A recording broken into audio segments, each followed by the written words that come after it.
All right, so now we're going to start the next section where we're looking at particular families of insects, especially the flies. So last week, or last time if you remember, we were looking at the general morphology of Diptera, that sort of thing, how to identify Diptera, sort of their overview at the order level. You also learned the suborder groups of the Diptera, the Brachycera, and the Nematocera.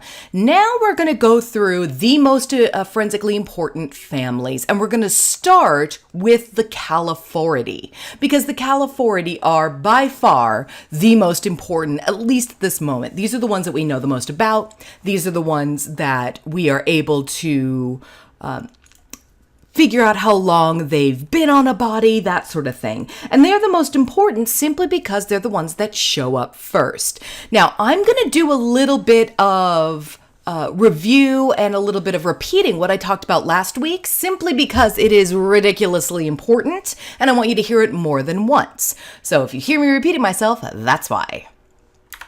So again, the Calliphoridae. The Calliphoridae are commonly known as the blowflies or the bottleflies. So if you hear somebody talk about blowflies or bottleflies, they're talking about the family Calliphoridae. Now you can tell this is a family name because all families in insects end with this IDAE.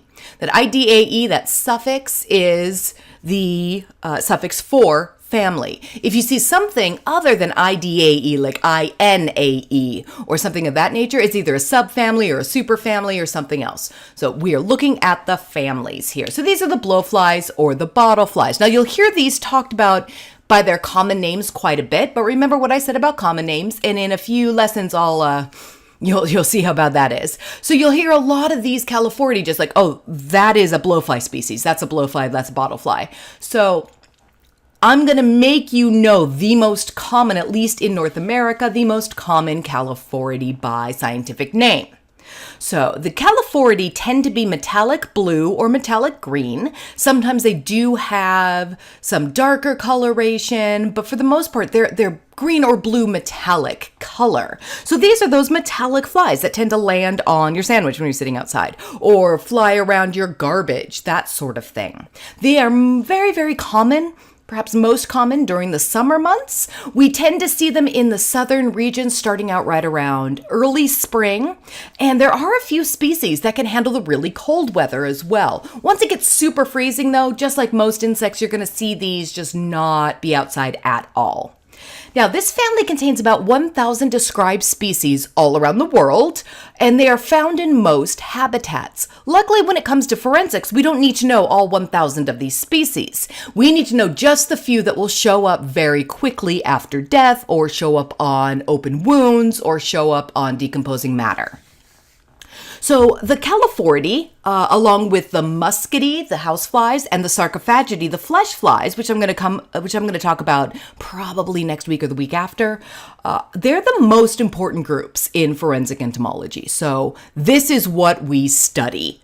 If you become a forensic entomologist proper, you will likely spend many, many years studying particular species of Calliphoridae. So like I did when I did my PhD, I studied 2 species. That's it. So I'm specialized in 2 species of Calliphoridae. I have a lot of knowledge, broader knowledge on a bunch of other species. I'm not up to this 1,000 species though. No one really is. When you move into a new area, you are going to figure out what is there. So the first thing I did, I moved from California, where I did a lot of research on Calliphoridae in California. When I moved to Texas here, I had to, for the first year probably, go out and just figure out what the hell the species were here. So I actually got a bunch of undergrads with me. We did these big experiments where we threw out a bunch of traps and I looked at the different species over time.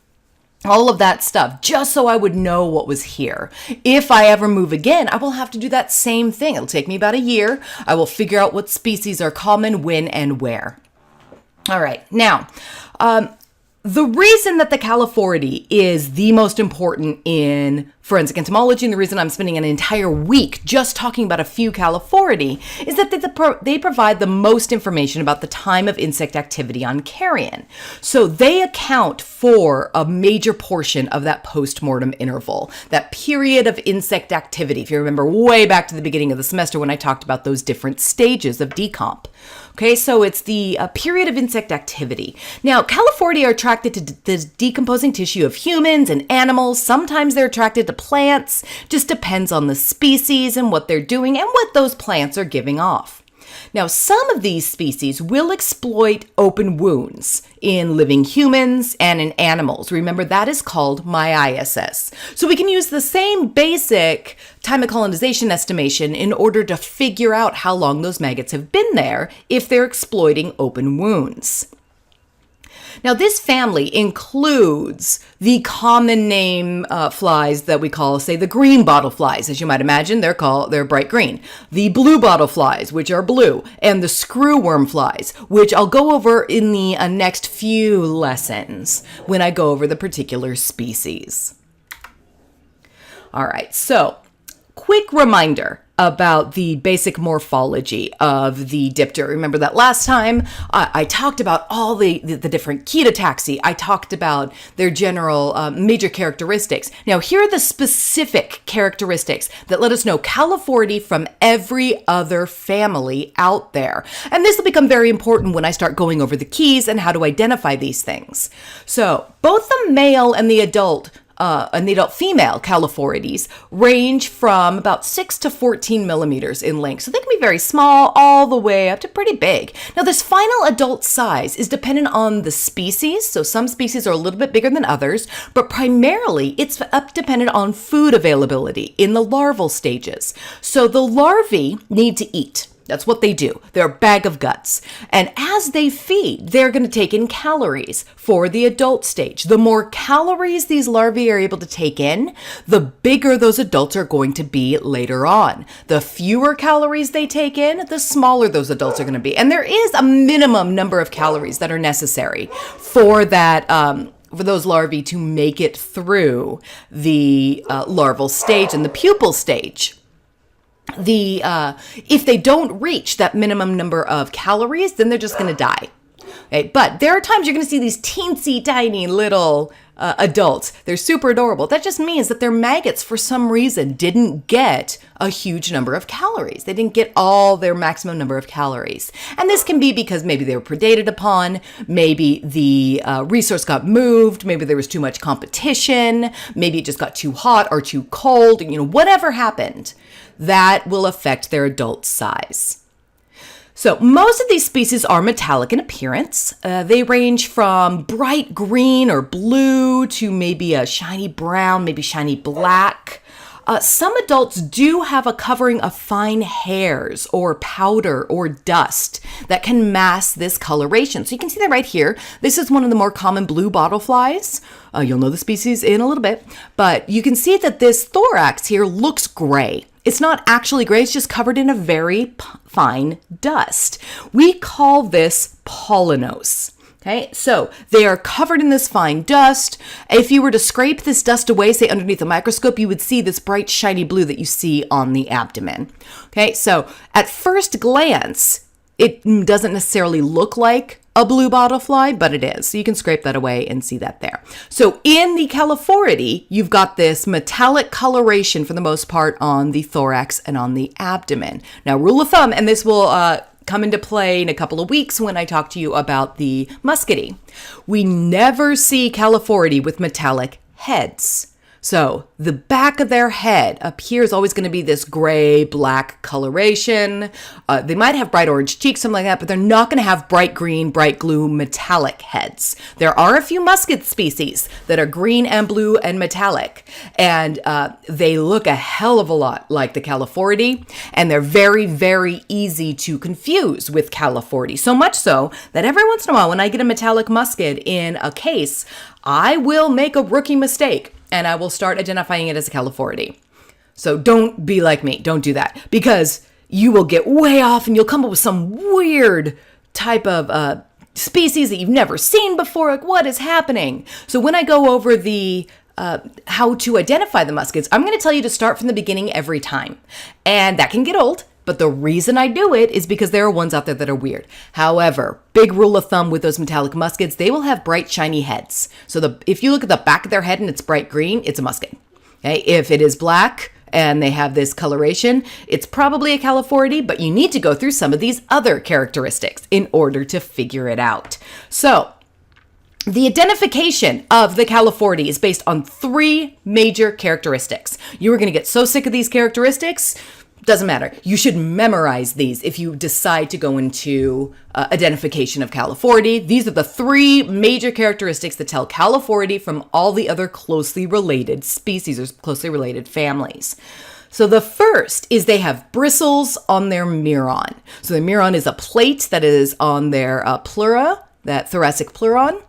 Okay, so they have bristles on their Meron. Don't worry, I'll show you those in a second. They have plumose arista, and they have notopleural bristles. So that has to do with the ketotaxy of their thoracic notum. Okay, so let's go through these 3 major characteristics. First up, let's start with the Meron. So the Meron is located on the lateral portion of the mesothorax. So think about where that is, right? So lateral portion, that's the side. The mesothoracic, that is the second segment. So this is what it looks like. Here is a drawing of the thorax. This is what you will find in a lot of keys. Just remember that there's no head here, there's no abdomen. So here's our pleural region. So we got the prothoracic region, the mesothoracic region, the metathoracic region is back here. This is where the wings are. This is a little haltere. Okay, here's the notum, here's the sternum. You can kind of see where the legs go. So this is why drawings are very important, because you can take away all the non-important things. So the Meron is this plate right here. So you can see it's basically above. So here's your mesothoracic legs, here are your metathoracic legs. It's between the coccyx of the meso and the metathoracic legs. This is why I make you learn all those names of characteristics early on in the semester. Okay, so here's the Meron. It's basically, here's the anterior spherical, here's the posterior thoracic spherical, right by that spherical, right underneath the wings, right there. So it's a plate that looks like this. What we're looking for is a row of bristles. Remember, bristles are the very, very thick setae, very thick hairs, and they tend to be in this nice long row right there. Okay, so if you see a row of bristles on the Meron, that is the major characteristic that makes this a Calliphoridae. In the muscidae, say, the ones that are really easy to confuse, the houseflies with the Calliphoridae, this will be bare. So it'll be just completely blank. So we've got row of bristles on the Meron.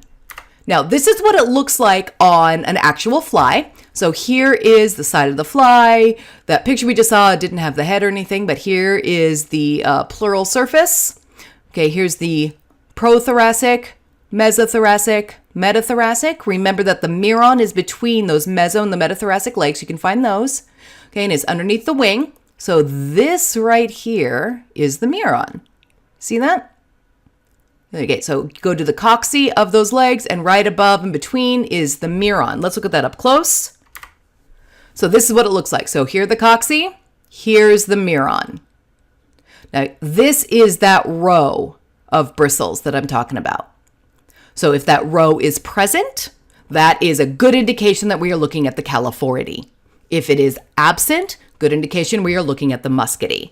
So if you say have one of those metallic muscids that I just talked about, and you don't notice if the green is on the back of the head, because you just don't necessarily look at the head first, you should always be looking at the Meron. This should be your first stop when you are trying to identify Calliphoridae. Check the Meron. If there's bristles there and it's metallic, likely Calliphoridae. If it's metallic but there are no bristles, you got a muscid.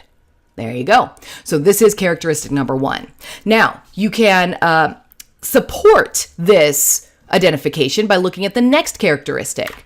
The next characteristic are these antennae, the plumose aristate antennae.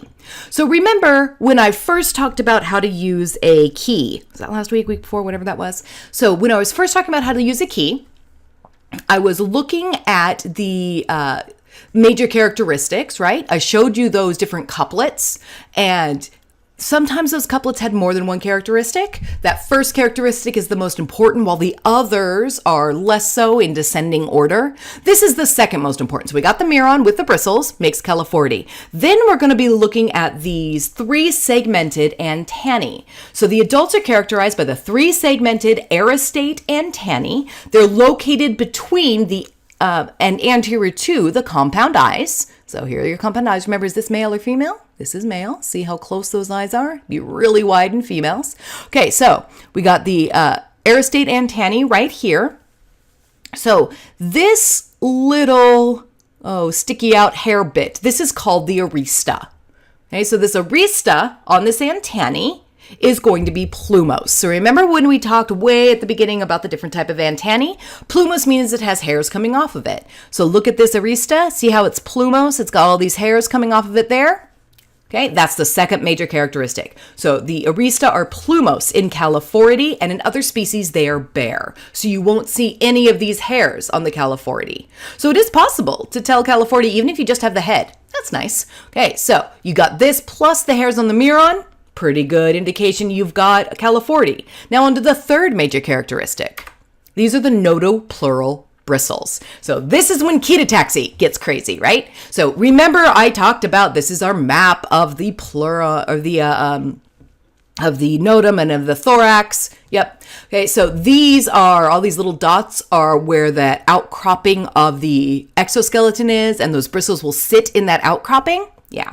Okay, so remember, ketotaxy is that study of hair and bristle placement.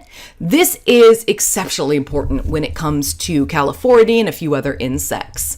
Now, in the Calliphoridae, one important area of CD is on the notopleural surface of the thorax. Now let's think about that. Remember I said the notum is the top portion of that thorax. The pleuron are the lateral surfaces. So if we think about notopleural, that's top side, right? Sort of on the top and on the side.